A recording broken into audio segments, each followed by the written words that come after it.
நேயர்களுக்கு வணக்கம். மகர ராசி நேயர்கள் அனைவருக்கும் பங்குனி மாதத்திற்கான ஏஞ்சல்ஸ் தரும் செய்தி என்ன அப்படிங்கிறத பார்க்கலாம். மகர ராசிக்காரங்க எம் அப்படின்னு டைப் பண்ணுங்க. உங்க ஃப்ரெண்ட்ஸ் ரிலேட்டிவ்ஸ்க்கு ஃபார்வேர்ட் பண்ணுங்க. எனக்கு மறக்காம சப்ஸ்கிரைப் பண்ணிருங்க. மகர ராசி நேயர்களுக்கு இன்னைக்கு என்ன மெசேஜ் அப்படிங்கறத பார்க்கலாம். Relationship problems are like hurricanes, they come and they go. இது எப்படி இருக்குது அப்படின்னா, எல்லாருக்குமே உறவுகளில் ஒரு சிக்கல் வரும். நம்ம ஒரு ஆஃபீஸராக இருந்தால் கீழே ஒரு ஸ்டாஃப் இருப்பாங்க. எல்லா உறவுகளும், ஒரு டாக்டர், நர்ஸ், மாமியார், மருமகள், இந்த மாதிரி எல்லா உறவுகள்லையும் அம்மா பையன், அப்பா பையன், இந்த மாதிரி ரிலேஷன்ஷிப் நம்மளை சூழ்ந்து இருக்கிறவங்க தான் நமக்கு சூறாவளி காத்து மாதிரி நம்மளுக்கு பிரச்சனை கொடுத்துட்டே இருப்பாங்க. வேறவங்க நம்ம கூட பேசவே வேண்டியதில்லை அப்படின்னா அவங்கள கூட நம்ம என்ன பண்ணிடலாம், லெட் கோ அப்படின்னு போயிட்டே இருக்கலாம். ஆனால் நம்மளை சூழ்ந்து இருக்கிறவங்கள நம்ம சமாளித்து தான் ஆகணும். அப்போது இந்த ப்ராப்ளம் எப்படி இருக்கும் அப்படின்னா, ஒரு சூறாவளி காற்று மாதிரி இருக்கும் அப்படின்னு சொல்கிறாங்க. ரிலேஷன்ஷிப் ப்ராப்ளம் அதை விட்டு விலகவும் முடியாது, இருக்கவும் முடியாது. அப்போது தே கம் அண்ட் தே கோ, அது வரவும் செய்யும் போகவும் செய்யும் பிரச்சனை.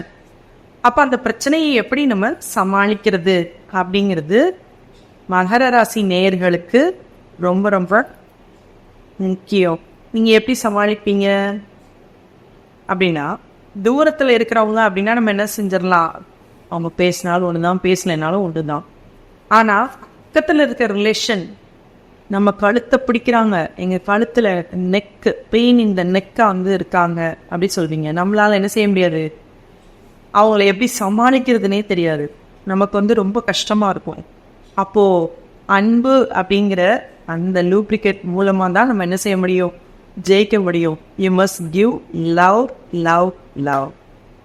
உங்களை சூழ்ந்து ரிலேஷன்ஷிப் ப்ராப்ளம் இருக்குது அப்படின்னா நீங்கள் ரொம்ப பொறுமையும் சகிப்புத்தன்மையும் அன்போடு இருக்கணும். இதெல்லாம் எப்படி முடியும், அவங்க ரொம்ப காயப்படுத்துகிறாங்க, ரொம்ப கோவப்படுறாங்க, இந்த மாதிரி இருக்கும்போது நம்மளால எப்படி அன்பு செலுத்த முடியும் அப்படின்னா, அதுக்கு நமக்கு தியானம் பண்ணும்போது அந்த பொறுமை வரும். தியானம் பண்ணணும். ஒவ்வொரு பௌர்ணமி தோறும் நாங்கள் தியானம் பண்ணுறோம். நீங்கள் எல்லாருமே என்னோட தியானத்தில் கலந்துக்கலாம். 18 வயசுக்கு மேலே உள்ளவங்க தியானத்தில் கலந்துக்கலாம். இன்றைக்கான காலகட்டத்தில் நம்ம உறவுகளில் சிக்கலை எப்படி சரி பண்ணுறது, எல்லாருமே செல்ஃபிஷாக இருக்காங்க. எப்படி நம்ம அவங்கள ஹேண்டில் பண்ணுறது, நம்ம அம்மா பையனாக இருக்கலாம், நம்ம நம்ம குழந்தைகளை ஹேண்டில் பண்ணுறதே ரொம்ப டஃப் சிச்சுவேஷனாக இருக்குது. அப்போது நம்ம எப்படி ஹேண்டில் பண்ண முடியும், ஒவ்வொருத்தருக்கான சிச்சுவேஷன். இப்போ எல்லா இதுக்குமே கிளாஸ் வந்துருச்சு இல்லையா, ஆன்லைன் கிளாஸ், ட்ராயிங்க்கு கிளாஸ் வந்திருக்குது, பேசுகிறதுக்கு கிளாஸ் வந்திருக்குது, ப்ளஸ் குழந்தைகளை வளர்க்குறதுக்கு கிளாஸு. குழந்தைங்களை வளர்க்குறதுக்கு கிளாஸாக தேவை இல்லை, நமக்கு அன்பும் பொறுமையும் சகிப்புத்தன்மையும் இருந்தால் எல்லாமே தானாகவே தெரிஞ்சிடும். இதை தான் அவங்க சொல்லித்தராங்க. நீங்கள் தியானம் பண்ணும்போது இது எல்லாமே தானாகவே உங்களுக்கு கிடைக்க போகுது.